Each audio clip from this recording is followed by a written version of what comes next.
Welcome to a very special ACF Chefs Forum. We're excited to have a rising culinarian with us today with information just for you, the leaders and future leaders of the food service industry. We're coming live from America's resort, the Greenbrier, which is located in the beautiful mountains of West Virginia and White Sulphur Springs. And we're about to take you on a virtual flavor journey to the Western Pacific Ocean for a presentation focusing on the cuisines of Guam. I'm Jackie Pressinger, American Culinary Federation's Director of Strategic Partnerships, and I'm delighted to welcome you to today's educational program. Today, we'll be taking questions for our featured culinary presenter live during the webinar as we are able. So please be sure to use the chat function to collaborate with the other chefs and culinary students tuning in, and the Q&A function to ask questions to today's featured chef. All right, so let's get that conversation going in the chat. If you haven't already, please let us know where you're tuning in from today. So a little bit about our featured presenter. Hunter Gentry was born and raised on the island of Oahu, Hawaii. He is currently working as a senior apprentice as part of the Greenbrier's apprenticeship program, and he is a 2020 graduate of the Culinary Institute of America in Napa Valley, California. He is passionate about cooking, the local cuisines, and sharing his favorite dishes representing Hawaii, Filipino, and Chamorro culinary specialties. We are so pleased to have you with us today. At this time, please welcome me in joining our guest presenter, Hunter Gentry. At this time, I'm passing the webinar over to you. Thank you. Thank you, Jackie. Aloha. My name is Hunter Gentry, as you said, and I'm actually fortunate to be here. Thank you, ACF, for letting me do it today.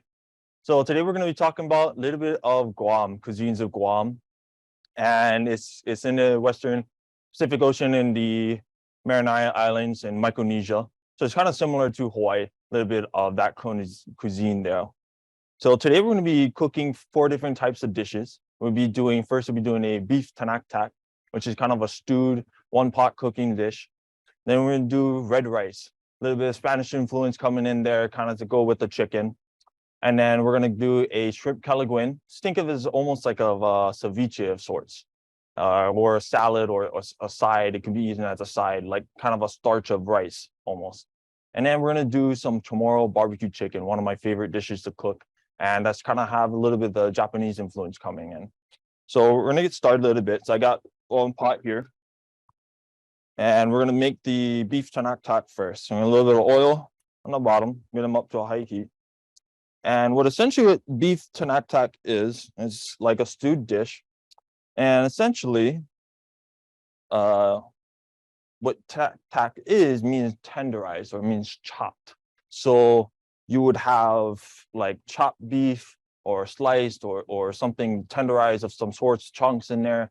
That was the fundamentals version. Well, commonly, I grew up eating with ground beef. One, because it's cheaper, it's not expensive. Grew up eating it, and it's more common and accessible to the public of there.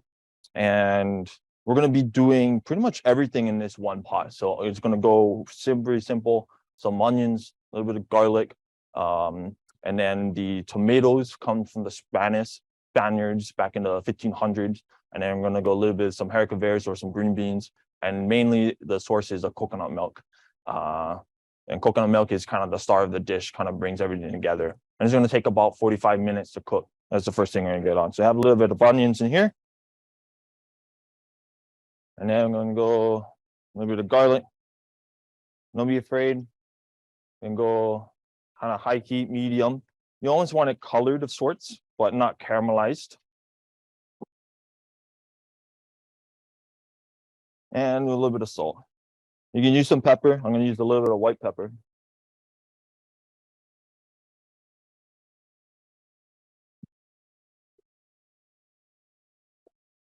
And here, as a one-pot cooking, right, you want to develop flavor. So everything is going, in layers. And we'll season, and then here. I'll put the garlic in there just to kind of meld with the flavors, the onions.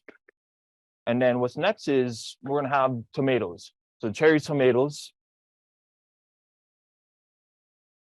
And we're going to have some coconut milk. I have here coconut milk. You can make your own. Basically, how to make your own coconut milk. I'm going to show you how to crack open a coconut, get the water, and then scrape it out with a scraper. Coconut milk is made with the actual coconut flesh when you grate it, and then the coconut water squeeze it, and then kind of labor of process, labor of love, and then you get coconut milk. So we have a little bit of some kind of color. You have a little bit of water if you need. I want to develop some fond on the bottom. That way it develops that flavor, and then we're going to lift it up with some water. And also have a little bit of patis. Patis is Filipino fish sauce. It kind of just brings everything together, a little bit umami here. Right here, I have some court bouillon. I have it coming up to a boil, a simmer. And that'll be later on for our shrimp kelaguen. So now we're going to get started on our red rice. So red rice is basically just some rice with the shote powder or shote paste, which I'll be using today. And then we'll do a little bit of onions, a little bit of garlic in there, toast the rice, and we're going to use some of that coconut water. Some of that coconut water and a little bit of water to top it off, just to kind of bring in sustainability and stuff like that. So now we have a little bit of fond on our bottom. Here, that's kind of where you at. I did large diced onions in there just because onions are one of the main components of the dish. And I want to be able to have some onions in my dish. I don't want the onions to break down. I want some chunks, ice chunks and onions when you get every bite of stew in there. So now I added tomatoes. We're going to turn it down just a tad, about medium heat now. And then you kind of want to just cook out the tomatoes, kind of get it simmered, kind of break it down, almost comfy, but still same with the onions. You know, the onions, you wanted the same kind of texture. And then the tomatoes, you kind of want it, texture as well. If there's too much fond on the bottom, you can lift it up, a little bit of water, just a little bit. But I still want, some color and kind of break down those tomatoes. So while my oil is heating up, we're going to do some red rice.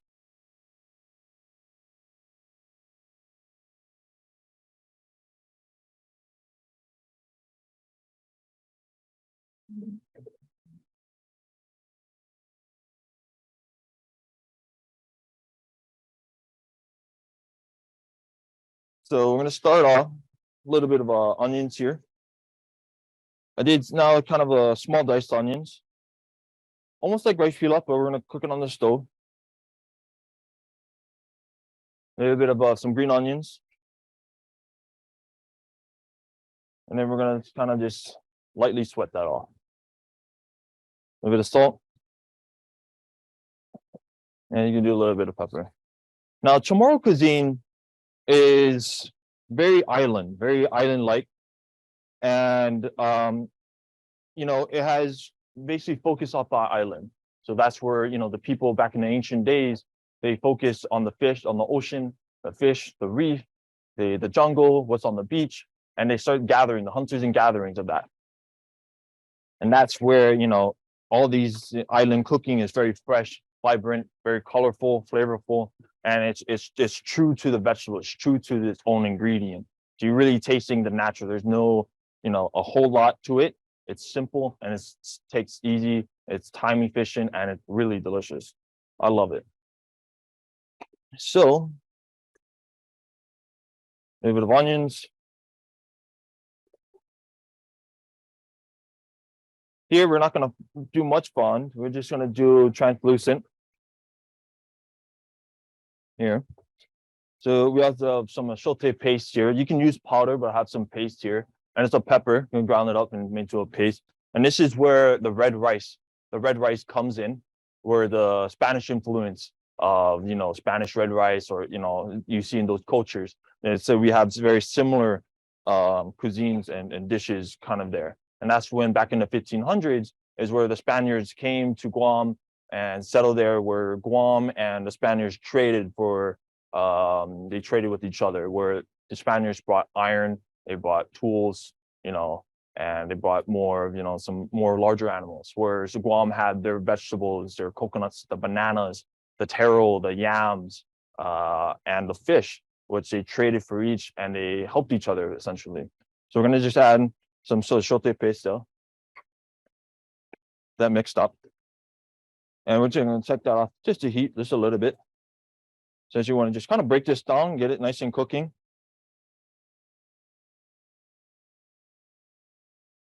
Now I just want the sauté paste to kind of just, flavor, kind of just meld with the onions here. And we're going to let that kind of cook down just a little bit.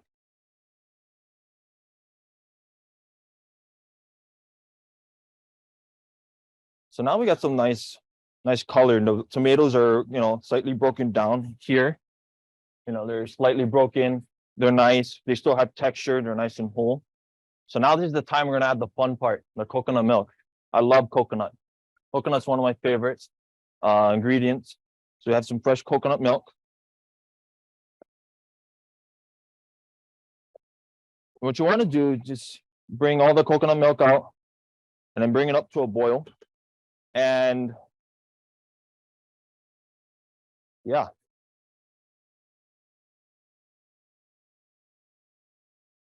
Then we're going to add the beef.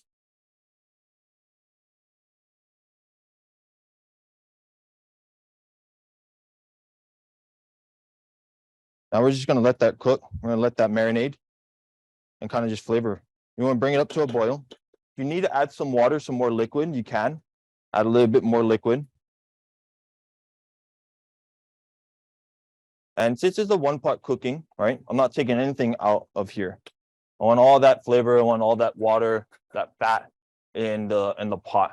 So everything, it's okay if the coconut milk breaks. That's fine.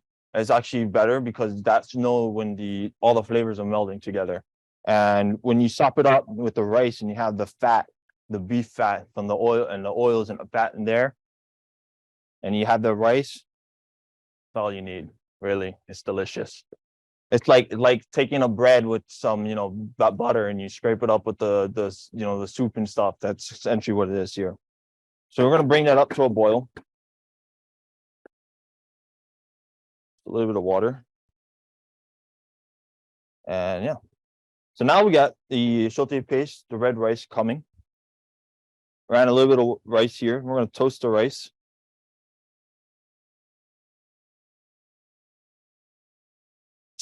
And I'm going to use coconut water, bit of coconut water that I fresh crackly opened. And we're going to top it off with some water to kind of easier. I love drinking coconut water. My grandpa, where I've learned this style of cuisine, my grandpa is from Guam, which, I would remember every time he would cook his favorite dishes. And he would cook, what I'm cooking here. Ever since I was young, I would eat, this is what I grew up eating. So it kind of fell in love with it, fell in love with the cuisine here. And I pretty much learned how he cooks it. So now you see where the red rice, that the name of the red rice. So that's where the red rice is coming in. And it's very simple, super. Now we're just going to toast the rice here. Add our coconut water. Regular water. Kind of top it off. Give it a mix. And you can use measuring the 1-to-1. I am using sushi rice. I do like the texture of sushi rice. It has a little bit more starch, it has a bite to it. And I'm going to cook it just right under, so that way the texture of the rice, it has a bite. It's not over, it's not perfect. You want some texture to that rice. So, and make sure if you have enough water in there, I'm going to use what we know, the finger method. Right here, and it's kind of just and you're going to do a little bit more water. And that's how we grew up measuring.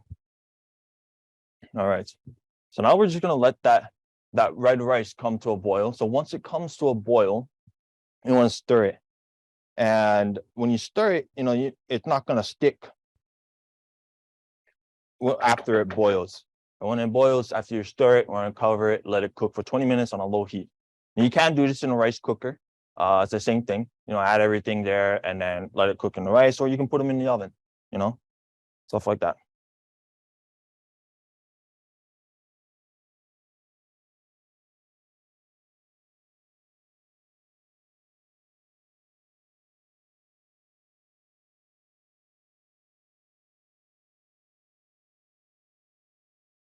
So now the beef tonaktak is coming up to a boil.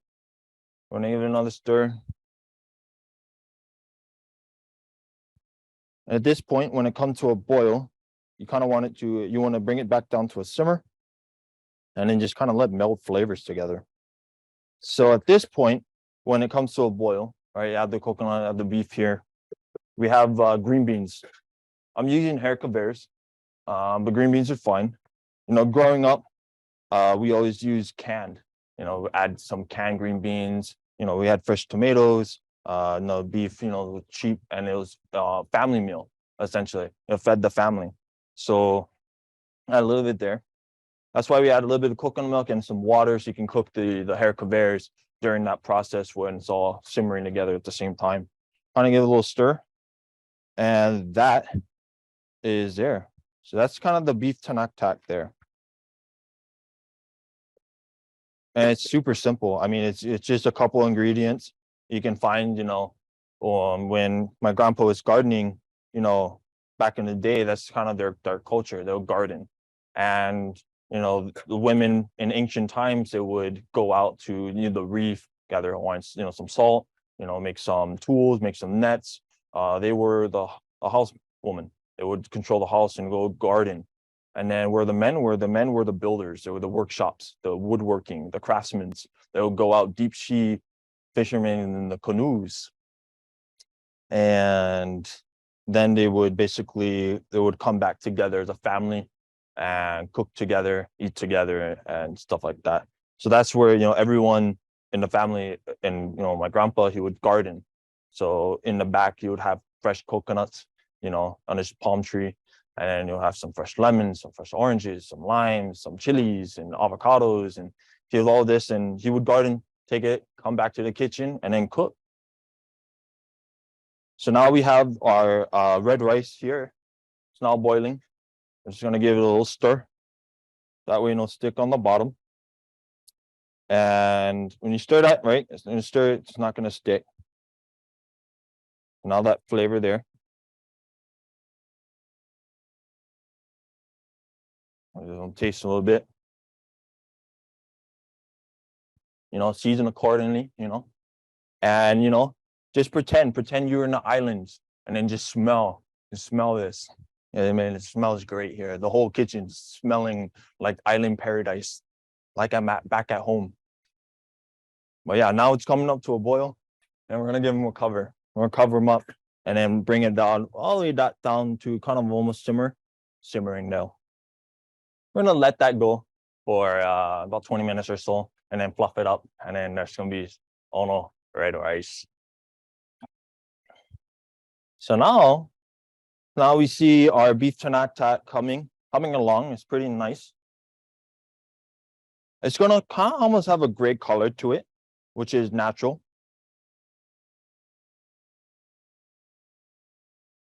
That's because of the beef, and then the coconut milk kind of, you know, mellows out that color.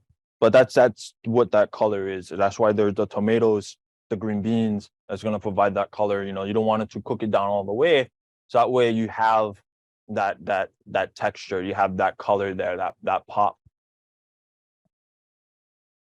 So when you just kind of let that go, right now it's kind of a medium heat of sorts. Now we're gonna work on the shrimp kelaguen. And shrimp kelaguen, like I said in the beginning, is basically kind of a ceviche or a side or a salad of sorts. And I've done it with, you know, we're doing shrimp, the poached shrimp. It is a day basis here. So I'm kind of going back, well, that comes back up to a boil when we get the shrimp cooking. We're gonna add our patis to the fish, to the stew here. And patis is Filipino fish sauce. So it kind of brings that umami-ness, kind of just my own flair to it, kind of bring everything together. And patis is super strong. Like, you really don't want to use a whole lot of it. It, you know, a lot less amount goes a long way.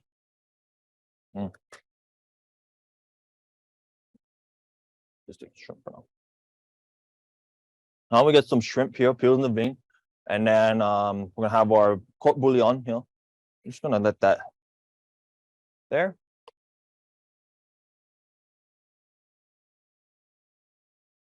And it's gonna take about 3 minutes to cook. And since it is a cold dish, so the cold dish, you're gonna poach it, cook it. We're going to put it in a nice bath, cool it down, and then chop it when it's cold, and then mix everything together when it's cold, and then let it sit overnight. Because a lot of these dishes, right, are basically very simple, very few ingredients, but flavorful. So the flavor comes in the time, developing the flavor over time, or marinating overnight. That's where the chicken comes in, and then the marination for the kelaguen as well. If you want to, you can kind of check your red rice. Make sure you grab a towel. Nice. Yeah, so we're gonna cook that. And a little bit about kelaguen. Like we're doing shrimp here. And you can do chicken. Chicken is very common in Guam. As in Guam, they have a lot of gardenings to have the ocean, so they're very reliant on the ocean for their food and for tools and such forth. But also farm life, chickens, goats, cows. So that's where you can also do chicken kelaguen. I personally done smoked chicken kelaguen, and I do a little bit of some smoked barbecue spices, some salt, leave it there, air dry, and then smoke it, and then pull it apart when it's hot, cool it down, and then toss it. So, and the kelaguen is basically 4 ingredients. So either shrimp or chicken. Today we're using shrimp, and then fresh coconuts, which I'm going to be showcasing you how to crack open a coconut. So, shake it, you hear a lunch of water, and sometimes that water is amazing to drink. Like when you pull it off from the tree, crack it open that day, crack it open, and don't even refrigerate it. You just take a cup or drink it straight from the coconut. Super sweet, super nutty, and super delicious. So when you crack open a coconut, right, you want something kind of hard, something tough. You don't want to use the back of a knife. That's dangerous. You don't want to do that. But hammer, a blunt hammer. I'm using a steel. It's safe and it's hard. So now, almost a little bit done with the shrimp. Now we have our ice bath here. We have ice bath, and that's where we're gonna cool it down here. And in the poaching liquid here, as a court bouillon, like I said, simple mirepoix, some added some coriander, a little bit of white peppercorns, keep the flavor simple. That way, you want the shrimp to really be flavorful. You want the shrimp to kind of true to its nature. Nothing, you don't want to hide anything, like I said, it's very island, very, very island life, very island cooking. So all the flavor is to its own ingredient.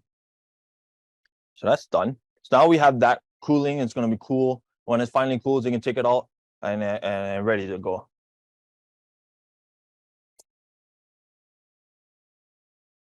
We need no more of the cold bouillon. That's all, Paul.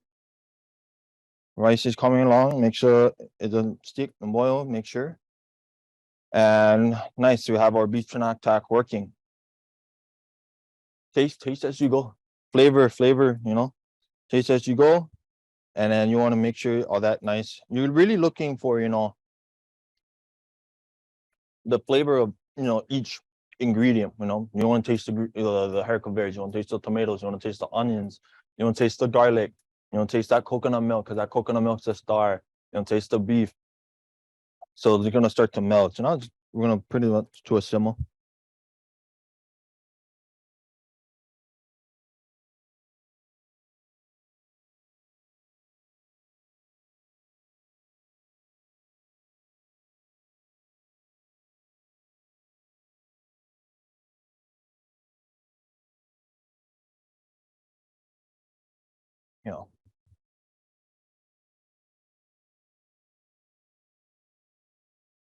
All right. So now, coconuts. How you crack open a coconut? So when you look at it, right, The coconut has the face, right? So you have the two eyes, and then you got the mouth, right? You have that face. And then you're going to see the lines, right? You're going to see kind of more of a definite lines, a little bit hard to see, but, pretend, down the middle, 1, 2, and 3, right? Well, most people, sometimes you crack the coconut against the lines like that. But what's going to happen if you do that, you basically get small kind pieces. You get pieces, and, it's, one here, one big one here, one small. No, you don't want that. So what you want to do is, get the coconut, and you want to put it right here. That's where your target is. Something hard, right? And now you're going to harvest the coconut water. So you don't want to waste it. So I got a hotel pan here, and you want to get something hard, and essentially you're going to just crack right in the middle. Aim for the middle, and then you want to rotate it, right? Now it's going to take a couple hits. Don't be afraid to hit it hard if you need to. So now you heard there's more of a hollow hit, right? So the hollow hit, when you hear that, that's when the coconut is there. You're going to hear them, and then be prepared for the water.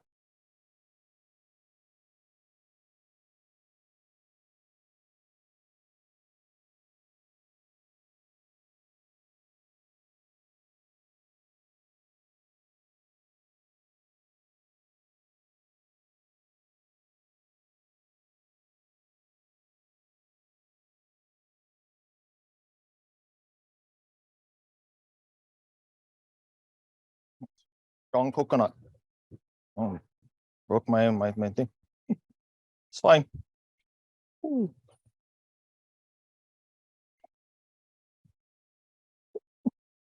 Oh yeah. How you doing? But fine. Essentially, what you want to do is crack along the line, and essentially just get it open.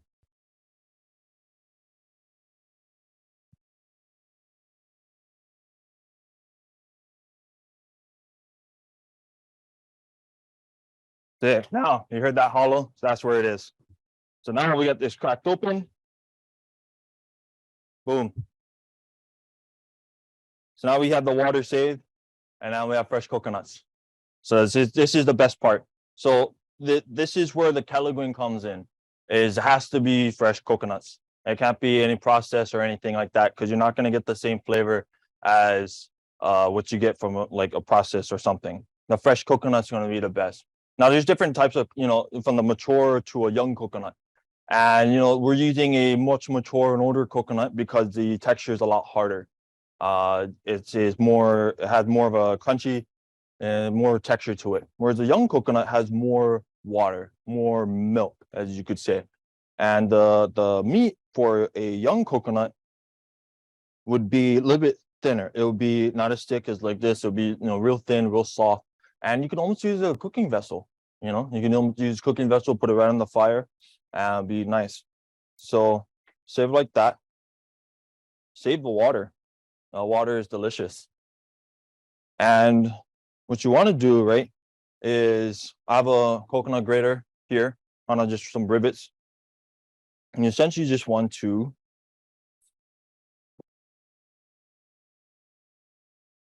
get some peels, just want to kind of grate it here, just like that.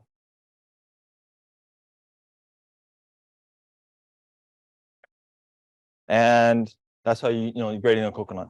Now, back in the day, if you can, not accessible, but this is pretty accessible to have, is this right here, the hand grater. You can also, what my grandpa would have is a board, and it's almost like a stool of sorts, and you have a sit down on it, and you put, a pan underneath, and then there's a metal blade. And what you do is you take the coconut, sends the blade, and you circle it.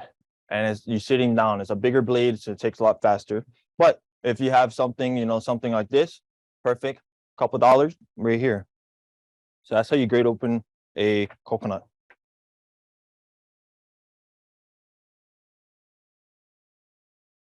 Now we're going to check our rice, check the rice here. Oh, nice. Now it's coming nice, pretty nicely. Almost some liquid in there. So we're going to let that keep on cooking in there. And then once it's pot cooking, once it's done, We're gonna fluff it up and then we're gonna serve it. So now we have the beef tanak working here, right? So now I'm gonna show you what goes in a kelaguen to marinade.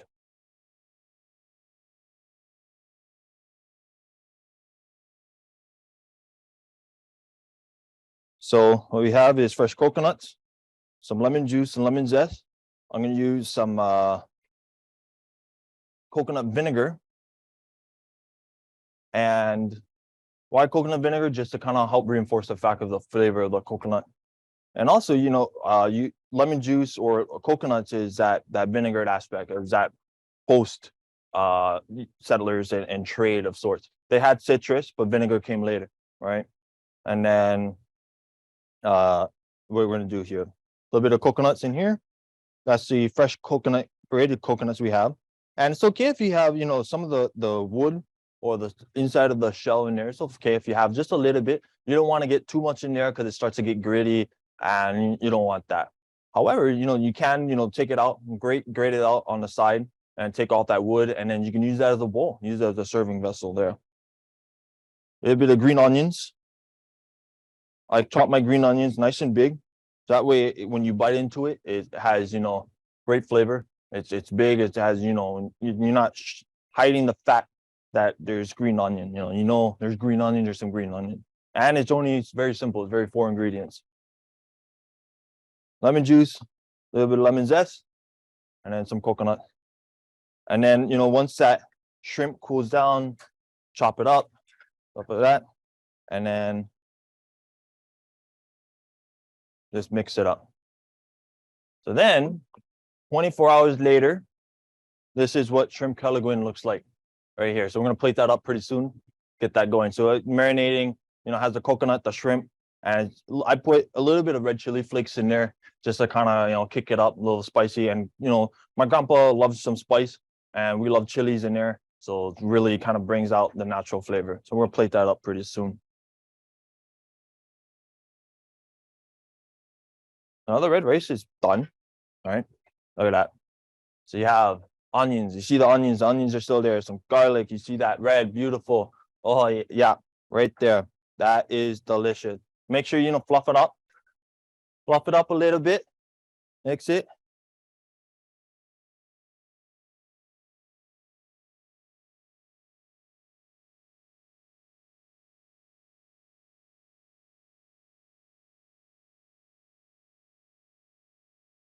Pump it up and then cover it. Leave it off to the side. So that's done. All right, rice is done. 5 minutes, just off to the side, no heat. And we're gonna let it to rest after you fluff it. So now we have the beef tanak here, still going. So now you guys just see all the beef flavor, the beef fat, that coconut fat coming out. And let's show it to you. I almost see like that fat coming right on top. And you just want to kind of leave it. You want to leave it in there. That's that flavor, that fattest flavor. And there, you can mix it up, smell it, that aroma, and it's gonna have that really nice smell of coconuts, and it's really beautiful.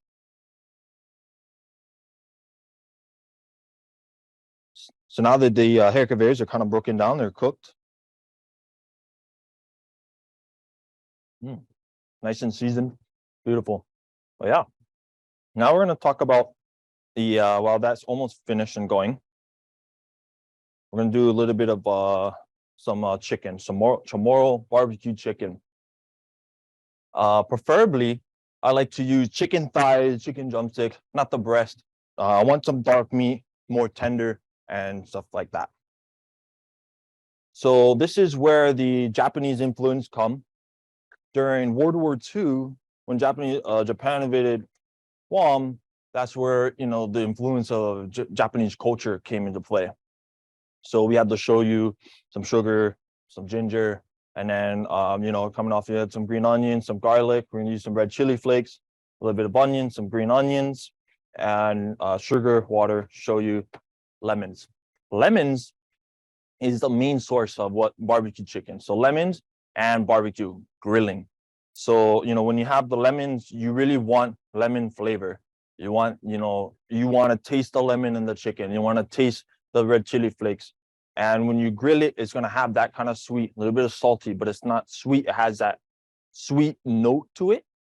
And you don't want it to be like, okay, it's a dessert, but it's not. You want kind of like sweet balance, some shoyu or soy sauce, kind of that saltiness, and then lemon juice to cut through all that. And that lemon juice is that main flavor component. So I have here. So we're just going to mix together the shoyu. And the recipe here is 1 part shoyu, 1 part water. So the water is to balance out the saltiness, right?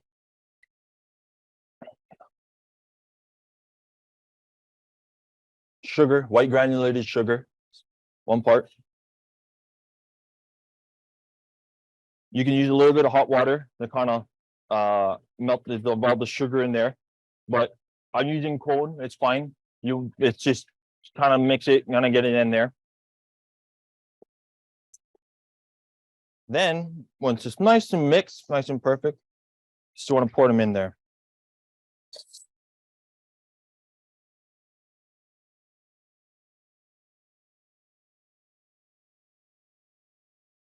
You want the chicken, you want the skin on there, you want the chicken in there to be submerged. So now we're going to add all the aromatics. Lemon juice. You want some lemon zest in there as well.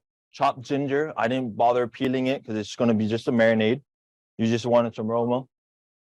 Some regular yellow onions, some red onions. You can use some sweet onions. If you're in Hawaii, you can use some Maui sweet onions. If you can't get any yellow sweet onions, perfect. Lemon zest here.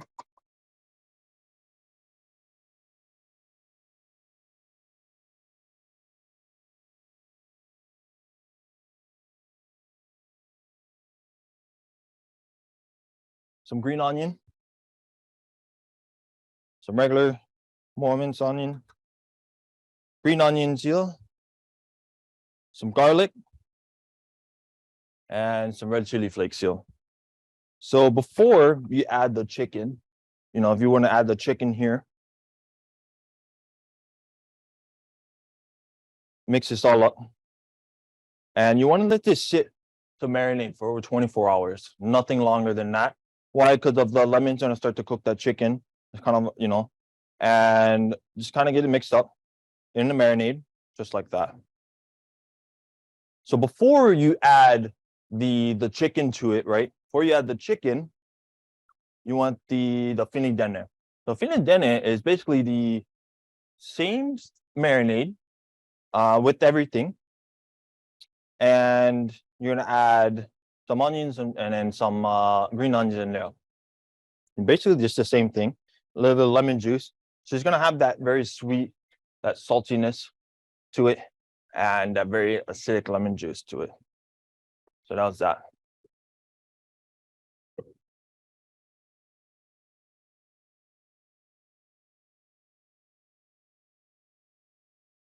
Now we're pretty much almost done. I'm gonna get our plates ready. Now, when you marinate the chicken for 24 hours, you're gonna take it out and you're gonna just pop it into the oven, 350 degrees.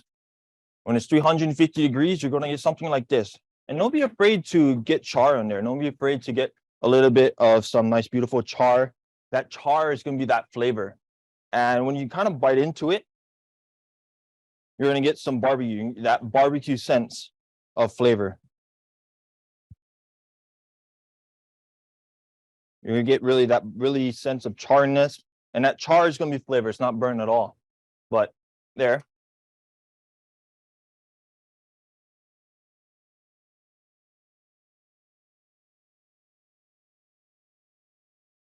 A little bit of red rice here. Oh, yeah. You see that steam right there? That is smelling the achiote powder, the onions, the garlic, the rice. That just smells beautiful. Pretend you back home and just naturally plate here. Island cooking, when we have a bunch of potlucks and, we put basically everything on one plate. We eat all together, eat it all at the same time.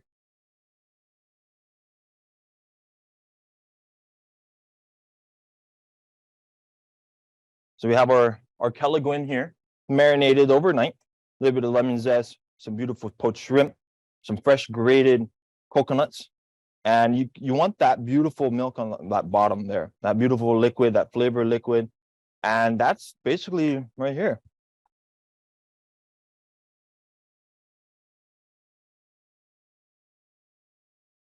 And but not last least, we have our beef tanak. So it's that stew, that coconut, that green beans, that tomatoes, the onions, the garlic.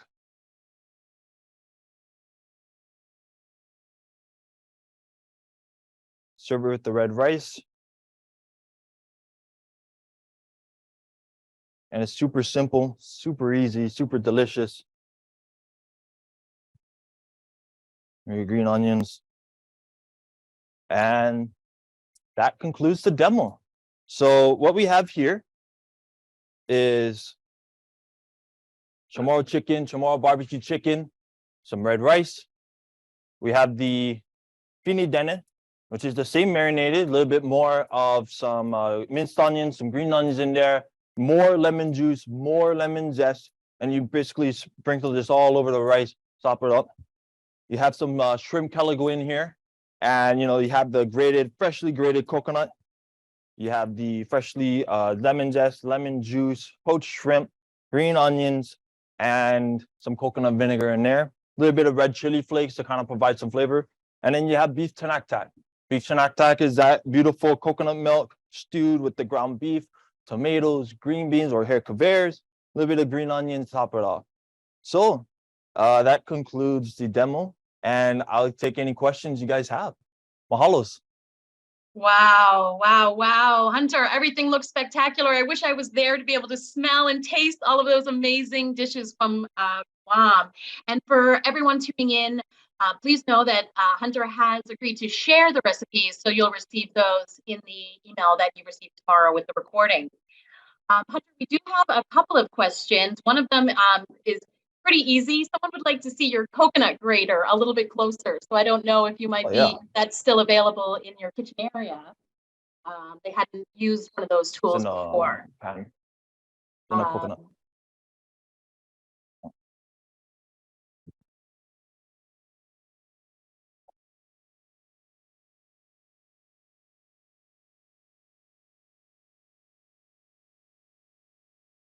All right. So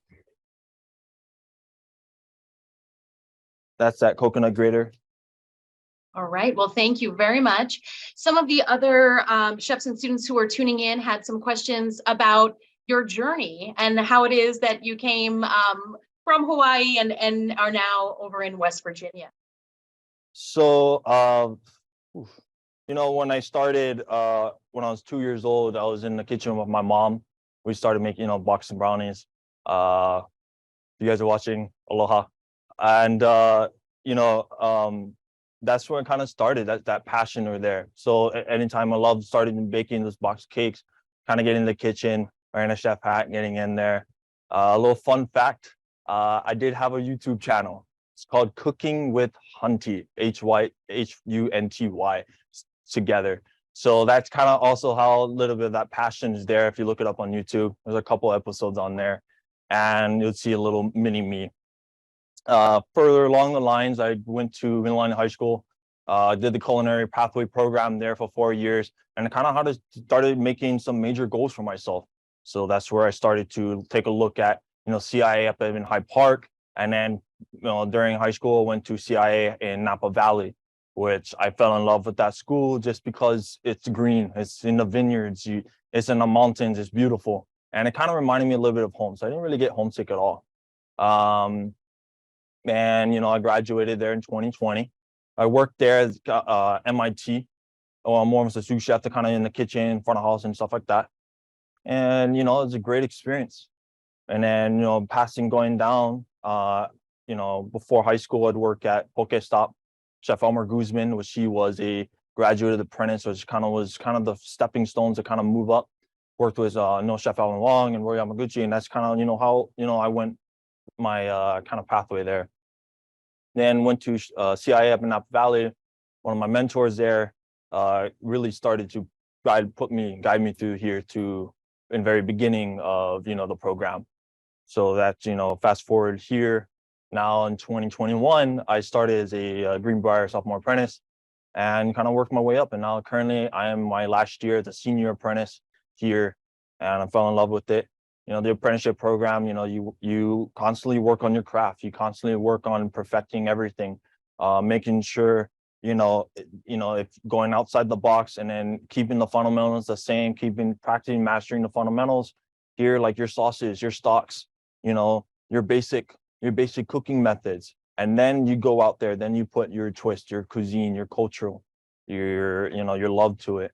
So that's where I kind of grew up here, and I fell in love with the place. I love cooking off the clock, off time, and you really perfecting and mastering my craft here. So and to answer future goals for myself, I plan to stay here longer, plan to travel the world, kind of learn from different cuisines, and work my way back to home to Hawaii, open up a business there. So yeah. Excellent. Well, quite a journey so far, and we'll hope to continue to watch you as your career grows. For the students who are tuning in, they're also wondering if you have any advice for them if they're currently in a high school or college culinary program. What might they be doing to set themselves up for success later on to follow in your footsteps? Set goals for yourself, no matter how early they are. When I set a goal for myself when I was 9 and 8 years old that I wanted to come to CIA to do my college and get my associates there. And, once you set your goals there, set your goals early and keep setting them. So that way, you have your eye on the prize, you know what you're doing, you looking, and then, along the way, you're going to set some more goals, and then do other things. For me, back home, I love surfing. I love outrigger canoe paddling. I'm very competitive boogie boarder. I go on hikes and start doing other things and kind of learn there. And then, you start, working and doing some business, doing some little fun excitement jobs, or, hey, I want to get the family together. Let me cook. I want to cook for you guys. And, have fun with it. And that's the most important thing. If you're having fun, you're loving what you do, it's not work. It's your fun time. This is that free time, when you're sharing that love, and just have passion for it, and yeah. Absolutely amazing. We're getting such great feedback in the chat that everyone is so appreciative of being able to learn from you and to see these new dishes that they might not have been exposed to in the past. I guess, can you kind of sum up the cuisine of Guam? And if there's any other examples or anything else that you'd like the chefs and students tuning in to know about the island. The kind of the cuisine of Guam is, very fresh, very vibrant. Everything is true to its own ingredient. You basically, a lot of it's cooking. Back in the ancient days, you cooking in pottery. You're cooking, underground or on top of stoves in a fire.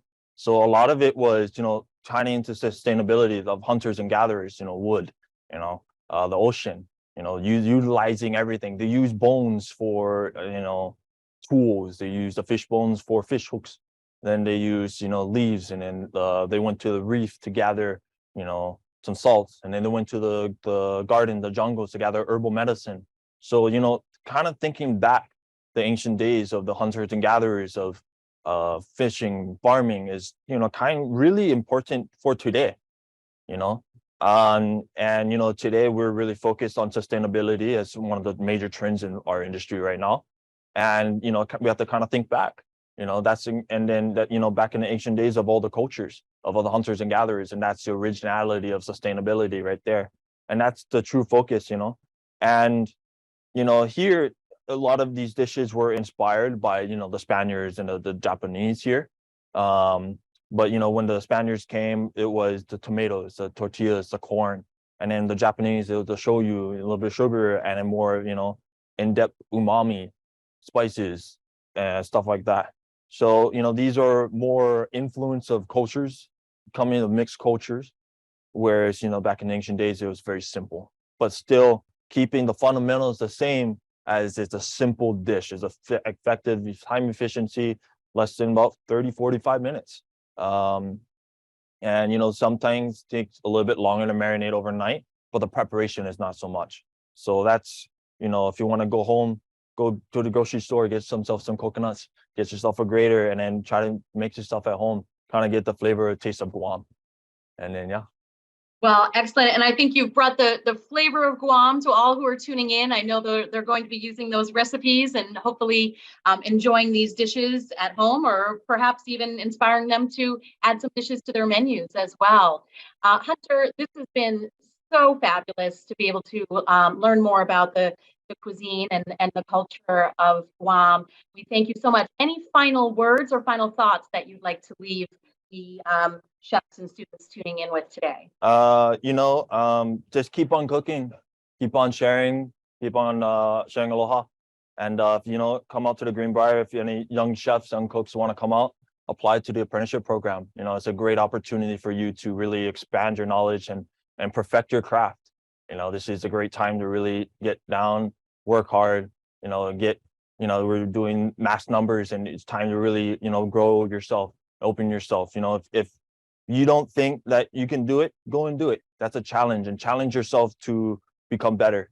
So that's how you become better chef and better person overall. And, as my time, I started as a sophomore back in 2021, and now a senior apprentice, I'm capable of things that I didn't know I was capable of, So just go out there, challenge yourself, keep on challenging, keep on pushing, live aloha.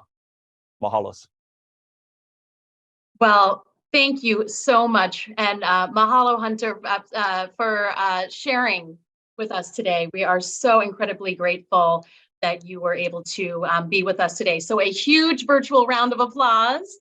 And we appreciate you taking that time to share your skills, your enthusiasm, and I could feel your passion through the screen today. So thank you very much. Thank you for everyone who tuned in today. And if you haven't visited the Greenbrier yet, please do plan a trip or look into their amazing apprenticeship program. As Hunter mentioned, it's a really great opportunity to continue your culinary or pastry training after graduation. And for those of you who are tuning in, we want to hear from you. Please be on the lookout from the survey that you'll receive tomorrow, along with the recording and Hunter's recipes. Be on the lookout as well for our next webinar. We will be joined next week, April 28th. We hope you'll join in to learn more about aperitivo and happy hour menu ideas with Sophia from Belgioso. And also sign up on May 9th. We'll have a webinar on multi-grain enriched doughs presented in collaboration with the Retail Bakers of America. You're also all invited to join us in the Big Easy as ACF National Convention heads to New Orleans, July 16th through the 19th. Please save the date for our Culinary Educator Conference, our summits and educational events. More information on acfchefs.org. And the Culinary Educator Summit will be held on July 16th on the pre-day of ACF National Convention. So we hope to see you all soon. And on behalf of the ACF National Office, thank you again to the Greenbrier. Thank you to Hunter. And thank you all for tuning in today for this delicious learning opportunity. We'll see you all soon. Bye-bye.